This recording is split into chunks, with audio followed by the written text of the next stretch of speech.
प्यारे विद्यार्थियों, आज हम काव्य के विभिन्न रूपों पर विचार करेंगे। देश और काल के अनुसार काव्य के कई भेद होते हैं। प्राचीन आचार्यों में से कुछ ने काव्य को साहित्य का पर्याय मानकर विभाजन किया और कुछ ने कविता मानकर। आचार्य भामह ने शब्दार्थो सहितो काव्यम गद्यम पद्यम चते द्विधा कहकर काव्य को साहित्य के रूप में पहले गद्य और पद्य जैसे दो भागों में बांटा, फिर भाषा की दृष्टि से संस्कृत, प्राकृत, अपभ्रंश इन तीन भागों में बांटा। इसके बाद बंध के आधार पर सर्गबंध, अभिनयार्थ, आख्यायिका, कथा, अनिबद्ध आदि विभिन्न विभाजन किए। अर्थात इनका विभाजन विधाओं, भाषाओं तथा बंधों के अनुसार विभिन्न होता है। आचार्य दंडी ने गद्य पद्य के साथ मिश्र शब्द को जोड़ा, जो चंपू का लक्षण है। आचार्य आनंदवर्धन ने ध्वनि काव्य के अतिरिक्त चित्र काव्य का भी नाम लिया। आचार्य राजशेखर ने काव्य को प्रबंध तथा मुक्तक एवं दृश्य तथा श्रव्य काव्य में विभाजित किया। आचार्य मम्मट ने काव्य की तीन कोटियां मानी हैं: उत्तम, मध्यम और अवर। भारतीय साहित्य में पाश्चात्य प्रभाव के कारण काव्य या कविता के अंतर्गत और भी कई रूप दिखने लगे हैं, जो कि मुख्यतः महाकाव्य, खंड काव्य, मुक्तक तथा चित्र काव्य के अंतर्गत आते हैं। प्राचीन आचार्यों ने दृश्य काव्य को कवितावाची काव्य के अंतर्गत नहीं माना। दृश्य काव्य क्या हुआ? जिसमें गद्य तथा श्लोकों का प्रयोग होता है। दर्शनेंद्रिय पर आधारित होने के कारण उसे दृश्य नामक अलग विधा के अंतर्गत स्वीकार किया, जो नाटक का पर्यायवाची है। लेकिन पाश्चात्य प्राचीन आचार्य अरस्तु ने दुखांत नाटक या त्रासदी को पद्य के अंतर्गत मानकर आलोचना की और प्रभाववादिता के कारण उसे महाकाव्य से श्रेष्ठ बताया। इस तरह भारतीय साहित्यकारों ने श्रवणेंद्रिय तथा दर्शनेंद्रिय के आधार पर श्रव्य तथा दृश्य भेद, कथा प्रवाह और अन्विति की दृष्टि से प्रबंध और मुक्तक काव्य एवं स्तर या कोटि की दृष्टि से उत्तम, मध्यम तथा अधम भेद किए हैं। काव्य का संपर्क कवि से अधिक है, क्योंकि इसमें कवि की अभीप्सा, आत्म प्रकाश जनित तीव्रता, व्यक्तित्व, शैली, विश्ववेदना सब कुछ निहित है। कवि मानस में घटित प्रक्रिया की तीव्रता अथवा प्रवाह के अनुसार कविताएं दीर्घ तथा लघु बनती हैं। वर्णन, चित्रण, रूपकल्प और प्रतीक उनका साथ देते हैं। लंबी कथा के आधार पर जो काव्य समूचे राष्ट्र या समग्र समाज का प्रतिनिधित्व करता है, वह प्रथम स्तर का महाकाव्य बनता है, जो आकार प्रकार में क्षुद्र होते हुए भी महान युग संदेश वाहक होता है। वह शिल्पात्मक या सफल महाकाव्य का रूप धारण करता है। जो जीवन की आंशिकता को कलात्मक पूर्णता देता है, वह खंड काव्य बन जाता है, और जो अभिव्यक्तियां सामयिक तथा क्षिप्र होती हुई भी उच्च स्तर की होती हैं, वे प्रगीत बनती हैं। इस तरह भाव प्रवाह की मात्रा तथा आनुपातिकता से महाकाव्य, खंड काव्य, प्रगीत आदि विभिन्न काव्य रूप प्राप्त होते हैं। अर्थात संगीतात्मकता से गीत, लय के प्राधान्य से गद्य गीत, भाव तथा गति से प्रगीत एवं गंभीर भावना तथा संयमित गद्य रूप से गद्य कविता का जन्म होता है। इसके अतिरिक्त चित्रात्मकता तथा आंखों पर पड़े प्रभाव के अनुसार कॉन्क्रीट पोइट्री या ठोस कविता की उत्पत्ति होती है। अतः काव्य या कविता के आज तक प्राप्त विविध मुख्य रूपों का अध्ययन निम्न विभागों में बांटकर किया जा सकता है। कौन कौन से विभाग हैं वो? पहला है महाकाव्य, जिसको अंग्रेजी में एपिक कहते हैं। दूसरा है महाकविता, जिसको अंग्रेजी में लॉन्ग पोयम कहते हैं। तीसरा है खंड काव्य, जिसे अंग्रेजी में एपिसोड कहते हैं। चौथा है मुक्तक, जिसे अंग्रेजी में ओल्ड लिरिक्स कहते हैं। पांचवा है प्रगीत, जिसको अंग्रेजी में लिरिक कहते हैं। छठवां है गद्य कविता, जिसे अंग्रेजी में प्रोज पोयम कहते हैं। और सातवां है ठोस कविता, जिसे अंग्रेजी में कॉन्क्रीट पोयम कहते हैं। पहला है महाकाव्य। महान कथा वस्तु, महान चरित्र, मनोरम वर्णन तथा महान संदेशपूर्ण काव्य महाकाव्य होता है। इसके संबंध में विभिन्न विद्वानों ने जो विचार किए हैं उनमें अद्भुत साम्य है। साहित्य दर्पणकार आचार्य विश्वनाथ ने पूर्व मतों का समीकरण किया और जो कुछ भी निष्कर्ष निकाला वो कुछ इस प्रकार से है। पहला निष्कर्ष है महाकाव्य सर्गबद्ध हो। दूसरा निष्कर्ष उन्होंने कहा उसका नायक देवता, धीरोदात्त, गुण संपन्न राजा अथवा क्षत्रिय हो। तीसरा है उसमें श्रृंगार, वीर या शांत प्रमुख रस हो और अन्य रस सहायक रस के रूप में रहें। चौथा है शत्रु की निंदा और सज्जन का गुण कीर्तन उसमें होना चाहिए। पांचवा है प्रातः, मध्याह्न, संध्या तथा सभी ऋतुओं का उसमें वर्णन होना चाहिए। छठवां है संभोग, वियोग, पुत्रजन, युद्ध आदि का चित्रण होना चाहिए। सातवां है चतुर्वर्ग फलों में से किसी एक की प्राप्ति इसका उद्देश्य होना चाहिए, यानी धर्म, अर्थ, काम, मोक्ष इनमें से किसी एक की प्राप्ति होना इसका उद्देश्य होना चाहिए। आठवां है काव्य न छोटा हो और न बड़ा हो, उसमें 8 से अधिक सर्ग नहीं होने चाहिए। नौवां है काव्य मंगलाचरण से प्रारंभ हो और हर सर्ग के अंत में वृत्त या छंद का परिवर्तन अवश्य हो। इन सभी बातों से पता चलता है कि आचार्य विश्वनाथ ने महाकाव्य के गठन, विषय वस्तु और उद्देश्य तीनों पर प्रकाश डाला है। 8 सर्ग से कम होना, मंगलाचरण का पालन किया जाना, सर्गबद्धता, सर्गांत में छंद परिवर्तन आदि उसके रूप की बातें हैं जो बिल्कुल बाहरी हैं। उद्देश्य के लिए उन्होंने धर्म, अर्थ, काम या मोक्ष किसी एक की पूर्णता पर जोर दिया। विषय के रूप में उन्होंने महान चरित्र तथा श्रृंगार, वीर, शांत आदि प्रमुख रसों को स्वीकारा और दूसरे रसों को संचारी रसों के रूप में स्वीकार किया। जीवन के संपूर्ण वृत्त को उन्होंने जन्म से मरण तक की घटनाओं, मिलन, विरह, पुत्रजन तथा युद्ध आदि के रूप में देखा।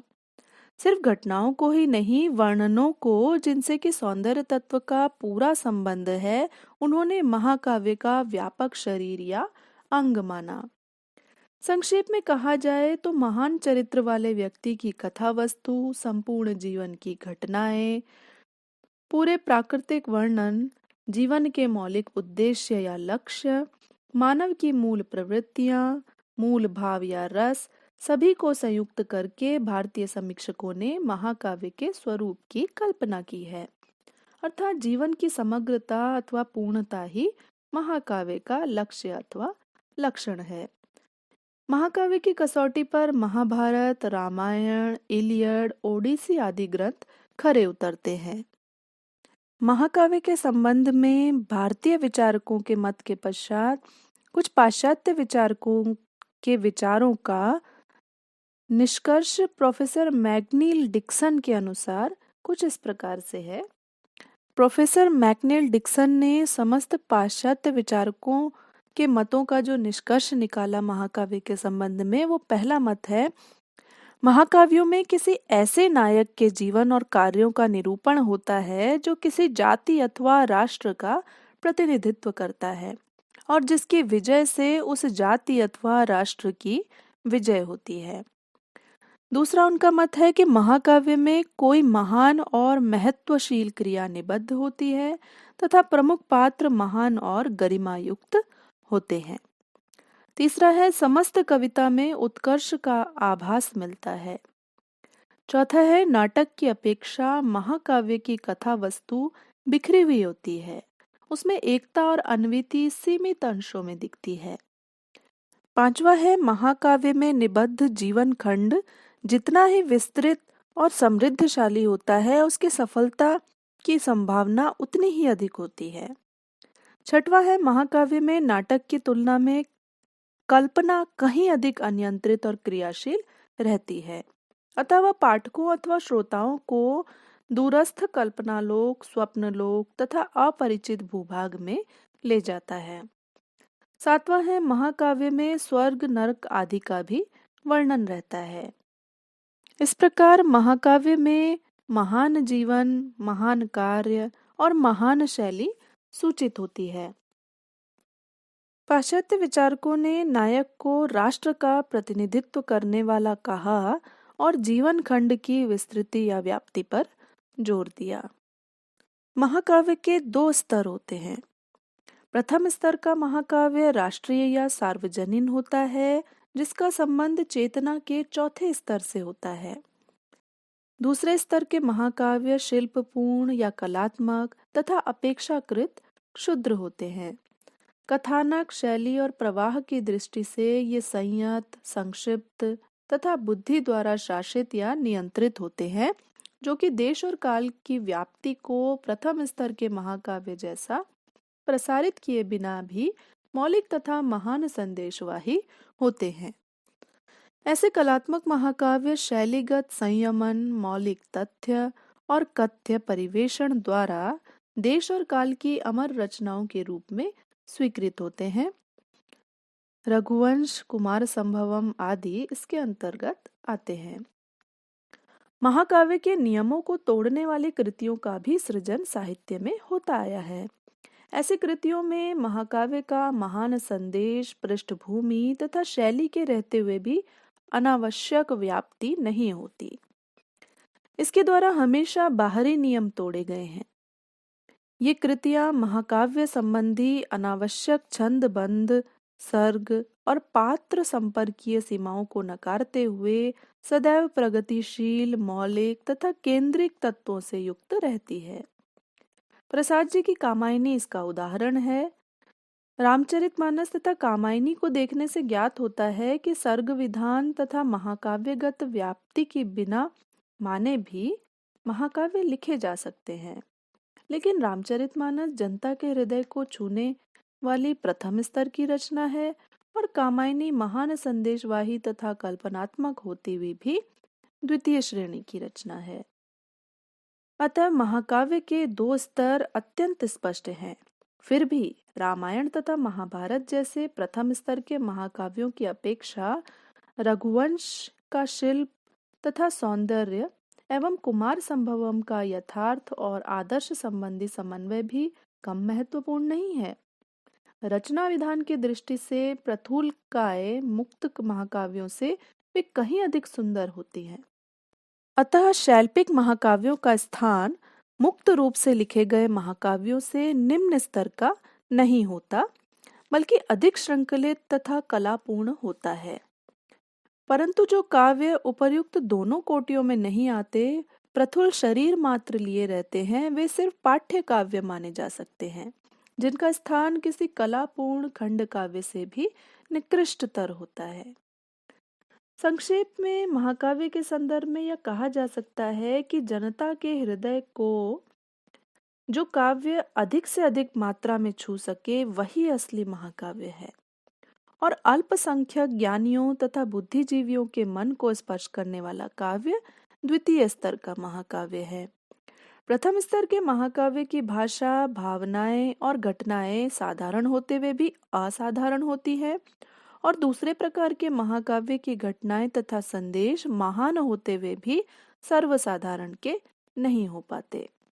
अर्थात महाकाव्य का निर्धारक कोई शिल्पज्ञ, आलोचक नहीं होता, साधारण जनता ही होती है, जो उसे पहचानती और स्वीकार भी करती है। प्रथम स्तर का विराट मुक्त महाकाव्य विज्ञ और अज्ञ दोनों को ओतप्रोत किए रहता है, लेकिन द्वितीय स्तर का शिल्पपूर्ण महाकाव्य केवल विद्वानों को आकृष्ट करता है। इस प्रकार कहा जा सकता है कि जिस महाकाव्य में साधारण तथा असाधारण के हृदय को झकझोर कर आनंदित करने की दक्षता जितनी अधिक रहती है, वही उतना ही श्रेष्ठ महाकाव्य होता है। काव्य का दूसरा रूप है महाकविता। महाकविता संक्षिप्त महाकाव्य है। महाकाव्य की व्याप्ति को संक्षिप्त या संकुचित करके परिपक्व शैली तथा महान संदेशों से जो प्रयोग हो चुके हैं, उन्हें महाकविता समझ सकते हैं। ऐसी दीर्घ कविताओं में संक्षिप्त और बौद्धिक रूप में महाकाव्य की काव्य योजना ध्वनित होती है। इसका उदाहरण टी.एस. एलियट का द वेस्टलैंड है।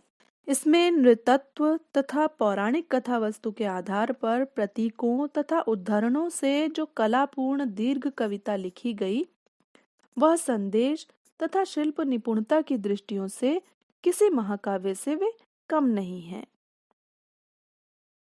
आलोचक तथा कवि इलियट क्लासिक के बारे में स्वयं कहते हैं, इसमें मस्तिष्क की परिपक्वता तथा कथन भंगी, भाषा और शैली की परिपक्वता आवश्यक है। इलियट ने अपने काव्य में सर्वसाधारण की भाषा से तथा पूर्व कवियों के उदाहरणों से असाधारण अर्थ निकालने की और खंड रूप कल्पों के संदर्भों से कई ध्वनियों को व्यंजित करने की कोशिश की है। अर्थात विभिन्न दंत कथाओं, पात्रों, प्रतीकों, रूपकल्पों तथा उदाहरणों से उन्होंने कविता को एक महान शिल्प प्रदान किया है और कविता के अंत में दम्यत, दयध्वम तथा शांति ही आदि उपनिषद वाक्यों को जोड़कर महाकाव्य का महान संदेश दिया है। इस प्रकार कहा जा सकता है कि ऐसी महाकविता या दीर्घ कविता का स्थान किसी शिल्पपूर्ण महाकाव्य से निम्न स्तर का नहीं है।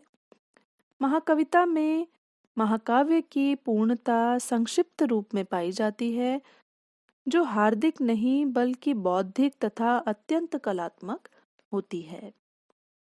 काव्य का तीसरा रूप है खंड काव्य। साधारणतः खंड काव्य महाकाव्य के गुणों से अपेक्षाकृत खंडित रहता है।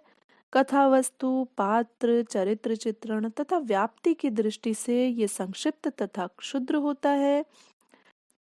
खंड काव्य में महान संदेश तथा महान वर्णन ही स्थान प्राप्त कर सकते हैं, परंतु उसमें जीवन की आंशिकता ही पूर्णता पाती है। इसलिए साहित्य दर्पणकार आचार्य विश्वनाथ ने स्वीकार किया है। वे कहते हैं खंड काव्य एक देशानुसारी होता है, जैसे मेघदूत। यह एक देशानुसारी शब्द बड़ा ही उपयुक्त है, क्योंकि खंड काव्य पात्र, चरित्र चित्रण, वर्णन तथा कथा वस्तु की दृष्टि से संक्षिप्त, एक देशीय तथा सीमित होते हैं। मेघदूत केवल यक्ष विरह की कथा नहीं है, बल्कि विश्व के विरही युवा हृदय का प्रकृष्ट उद्गार है। इसका पूर्व मेघ प्राकृतिक सौंदर्य तथा उत्तर मेघ अलौकिक सौंदर्य की खान है। इतना होते हुए भी यह एक खंड काव्य है, क्योंकि इसमें यक्ष जीवन के एक अंश का कलात्मक वर्णन किया गया है। यह कला की दृष्टि से उच्च स्तर का होते हुए भी उपयोगिता तथा व्याप्ति की दृष्टि से सीमित अवश्य है। इसी तरह दिनकर जी का रश्मिरथी तथा कुरुक्षेत्र महान संदेशवाही होते हुए भी खंड काव्य है, महाकाव्य नहीं है।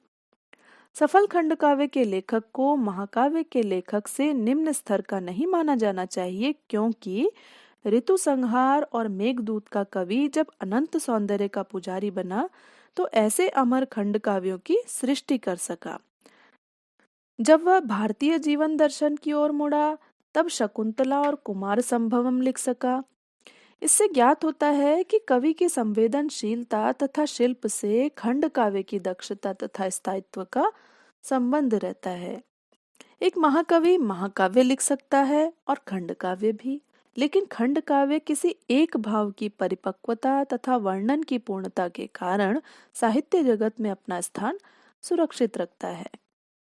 इस प्रकार ये कहा जा सकता है कि आकार प्रकार, रूपरेखा, वर्णन बाहुल्य और छंद आदि में प्रबंध काव्य की आत्मा नहीं है। सौम्य शिल्प, सफल भावोद्दीपना तथा सौंदर्य की सुरक्षा में ही उसके प्राण है। जहाँ महाकाव्य में एक पूर्ण व्यापकता होती है, वहीं खंड काव्य में सीमितता के अंदर भी एक पूर्णता अवश्य रहती है, जो उसकी सिद्धि या सफलता की परिमापक होती है। काव्य का चौथा रूप है मुक्तक। प्रबंध और मुक्तक दोनों शब्द प्राचीन हैं। प्रबंध के अंतर्गत महाकाव्य और खंड काव्य आते हैं, परंतु कथा प्रवाह से मुक्त, संक्षिप्त तथा अपने आप में पूर्ण रचनाएं मुक्तक कहलाती हैं। साहित्य दर्पणकार आचार्य विश्वनाथ के शब्दों में छंदोबद्ध पद पद्य है और उससे मुक्त रचना मुक्तक है। फिर उन्होंने 2, 3, 4 अथवा 5 श्लोकों वाले मुक्तकों का नाम भी दिया। वो नाम था क्रमशः युग्मक, संदानिक, कलापक और कुलक। वैसे देखा जाए तो हिंदी साहित्य में प्राप्त दोहे, पद, कवित्त एवं उर्दू साहित्य के शेर तथा अंग्रेजी के सोनेट आदि इसके अंतर्गत आते हैं। मुक्त रूप से व्यक्त तथा अपने आप में संपूर्ण प्रगीत भी इस मुक्तक का ही विकसित रूप है। कबीरदास जी ने जिन गंभीर, दार्शनिक, युग संस्कारक तथा प्रकृति रहस्य संबंधी दोहों तथा पदों की रचना की, उनका विश्व साहित्य में अपना महत्वपूर्ण स्थान है। ये सभी उस समय के बलिष्ठ मुक्तक हैं। सूरदास जी के वियोग श्रृंगार संबंधी पद भी मुक्तक हैं, जो किसी भी भाषा में अनुवाद योग्य हैं। दीर्घ कथाओं के अंदर न पिरोए जाने पर भी ऐसी रचनाएं अपने भाव, प्रभाव तथा समग्रता के कारण मध्यकालीन साहित्य में प्रगीतों की जगह की पूर्ति करते हुए मुक्तक रचना का बलिष्ठ उदाहरण स्थापित करती है। काव्य का 5वां रूप है प्रगीत। प्रगीत को मुक्तक से अलग करके आलोचना नहीं करनी चाहिए, परंतु यह अपने गीत, गति और अन्विति के कारण मुक्तक से अपने को भिन्न किए रहता है। अगर महाकाव्य रूपी स्रोतस्विनी प्रबल वेग से प्रवाहित होकर भाव पारावार के निकट पहुंचती है, तो लिरिक या प्रगीत रूपी विहंगिनी क्षिप्र वेग से तीर की भांति उसके उपकूल में पहुंच जाती है, क्योंकि दोनों का लक्ष्य स्थल एक है। रविंद्रनाथ जी की गीतांजलि का हर प्रगीत अपने आप में पूर्ण है और उन गीतों की विविधता में जो एकता है, वही उस गीत गुच्छ को अमर बनाए रखती है। गीतात्मकता, उड़ान, संहति तथा प्रभाव के अतिरिक्त प्रगीत में ऊंची भावनाएं भी रहती हैं, जो कि उनके असली तत्वों में है। जिस कविता में गंभीर भावना नहीं, ऊंची कल्पना नहीं, वह साधारण गीत या कविता बन सकती है, लेकिन उच्चतर प्रगीत नहीं। आधुनिक युग में लिरिक या प्रगीत ही कविता का प्रकृत प्रतिनिधित्व कर रहा है। वह अपनी पुरानी गीतात्मकता को छोड़कर धीरे धीरे भावात्मक होता जा रहा है।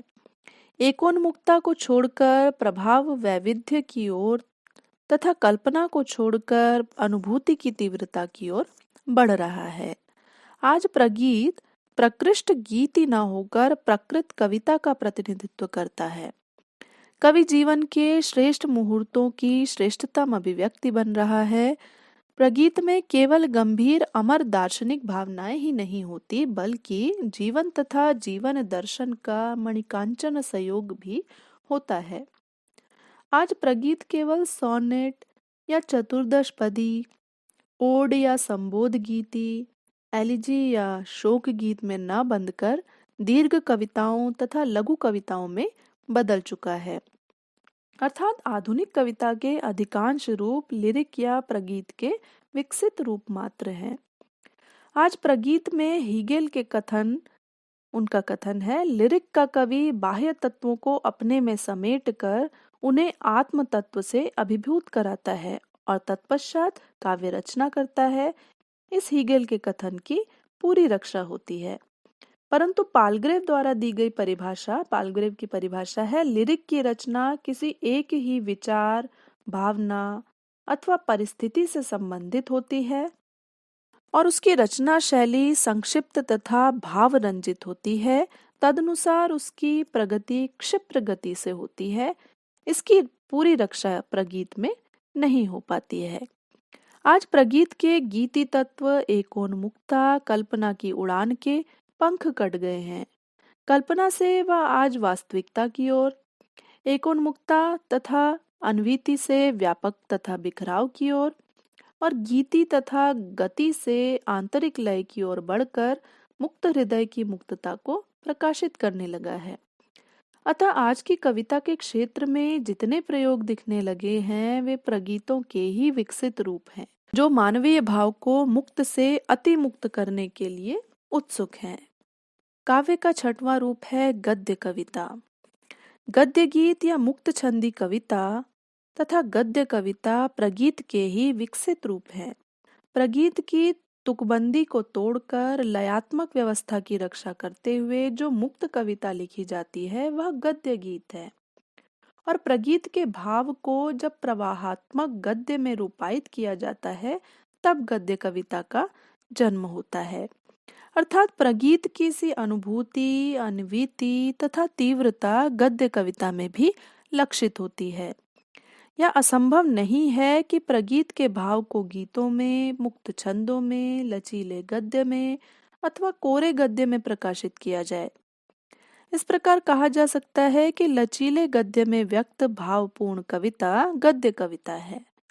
अर्थात कवि की भावना पद्य में व्यक्त न होकर जब लयात्मक गद्य में व्यक्त होती है तब वह गद्य कविता बनती है। लेकिन गद्य कविता कोई निबंधकार नहीं, कवि ही लिख सकता है। यह गद्य कविता कविता का कच्चा माल नहीं है बल्कि कविता का स्थूल रूप है। एक तरह से यह स्वीकार किया जा चुका है कि प्रगीत या गीत कविता में जो संयम, नियम, अन्विति तथा प्रभाव रहते हैं वे सबके सब सफल गद्य कविता में प्रकाशित होते हैं। और गद्य कविता में जो लालित्य तथा आंतरिक लय होती है वह उसे गद्य से भिन्न ठहराकर काव्य की कोटि तक पहुंचा देती है। कोरा दार्शनिक सत्य गद्य कविता नहीं बन सकता, उसके लिए एक वातावरण तथा लयात्मक अभिव्यक्ति की आवश्यकता होती है। गद्य के भीतर भी जो एकत्व, संहति, प्रभावपातिता होती है वही गद्य कविता की आत्मा है। अर्थात भारसाम्य की सुरक्षा, प्रवाह तथा लालित्य की रक्षा के बिना गद्य कविता कविता नहीं बन सकती। अतएव गद्य कविता का शिल्प कविता के शिल्प से सरल नहीं है। अच्छी गद्य कविता कोई अच्छा भावुक कवि ही लिख सकता है, क्योंकि गीति को छोड़कर गद्य कविता में प्रगीत के सारे गुण आ जाते हैं। या गद्य नहीं, गद्य कविता है। संसार के साहित्य में खलील जीवान, रविंद्रनाथ, जेमेनिज आदि इस शैली के पुरोधा हैं। बाइबिल के साम्स तथा गीतांजलि के गद्यानुवाद इसके प्रकृष्ट उदाहरण है। काव्य का सातवां रूप है ठोस कविता। इधर कुछ वर्षों से कविता के क्षेत्र में ठोस कविता का प्रयोग विदेशों में हुआ है। उनकी देखा देखी भारत के कुछ प्रांतीय साहित्यों में भी इसका प्रचलन होने लगा है। संस्कृत साहित्य में आनंदवर्धन ने चित्र काव्य को स्वीकार किया है। उड़िया साहित्य के विशिष्ट रीतिकालीन कवि कवि सम्राट उपेंद्र भंज ने अपने चित्र काव्य बंधोदय में चित्रों के जरिए सफलता के साथ कविताएं की हैं। परंतु आज की ठोस कविता उनसे भिन्न है। यह कविता या कहीं चित्र कलाबाजी से हटकर चाक्षुष प्रभाव की ओर लौट आई है। मानो कविता कान से हटकर आंख में निवास करने लगी है। ये कविताएं आज चित्रों में सीमित नहीं रही, फॉर्म या रूप की ओर बढ़ गई हैं। ठोस कविताओं में गाढ़े रंगों से अथवा एक ही रंग की महीन अथवा मोटी रेखाओं से आंखों पर प्रभाव डालने वाले चित्राक्षरों से भाव व्यक्त किए जाते हैं। कभी कभी एक आकृति के भीतर एकाध शब्दों को बार बार दोहराकर तरह तरह के प्रभाव तथा अर्थ निकालने की कोशिश की जाती है। जैसे एक सेब अथवा नाशपाती के अंदर APPLE, PPLE, PLE आदि लिखकर पूरी जगह भर दी जाती है और उसके बीच में लिखा रहता है WORM, वॉर्म। इसके अर्थ कई प्रकार के हो सकते हैं। एक अर्थ तो यह है कि सेब मीठा होता है, उसकी मिठास के अंदर उसके अंदर कीड़े भी होते हैं अथवा गुण के अंदर अवगुण छुपे रहते हैं।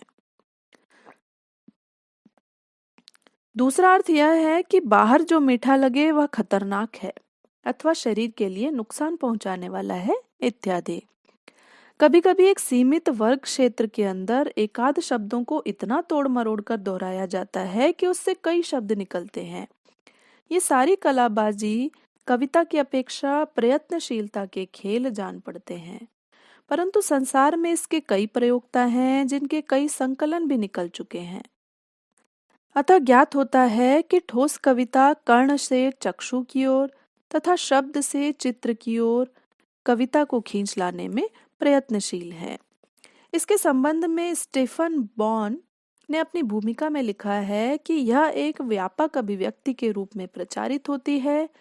शब्द सिर्फ पंक्तियों में या पद्य के रूप में सजा नहीं दिए जाते, बल्कि खंडित भी किए जाते हैं। विभिन्न प्रकार के अक्षरों तथा आकारों द्वारा छापे जाते हैं, जिनसे कि कई चाक्षुष संभावनाएं प्रकट होती हैं। प्राचीन भारतीय साहित्य में जो चित्र काव्य लिखे गए हैं, उनमें चित्रों के अंदर शब्द की कलाबाजी प्रकाशित हुई थी, अर्थात आकृतियों के आधार पर शाब्दिक शिल्प व्यक्त होते थे। लेकिन आज ठोस कविता में शब्द के साथ साथ चाक्षुष प्रभाव को अथवा रूप को ज्यादा महत्व दिया गया है। ठोस कविता के इस रूप को, जो शब्दों, रेखाओं तथा रंगों का खेल बन गया है, काव्य से दूर पड़ जाने पर भी आज अस्वीकार नहीं कर सकते हैं। काव्य के कुछ अन्य रूप भी हैं, जिनमें से एक गद्य पद्य मिश्रित चंपू भी है, जो आजकल हमें नहीं दिखता। लोकगीत, कृषक गीत, शिशु गीत आदि विधा की दृष्टि से महत्वपूर्ण न होते हुए भी अपना स्वतंत्र अस्तित्व रखते हैं। कथा काव्य या गाथा कविताएं एक प्रकार के खंड काव्य के अंतर्गत आती है। लोकगीत परिनिष्ठित साहित्य के अंतर्गत न गिने जाने पर भी साहित्य में अपना स्थान बनाए हुए है।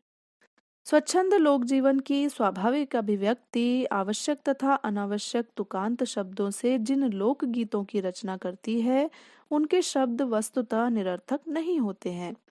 उनका पारस्परिक मनोवैज्ञानिक संपर्क तथा संबद्धता गंभीर अंतश्चेतना से पूर्ण होते हैं।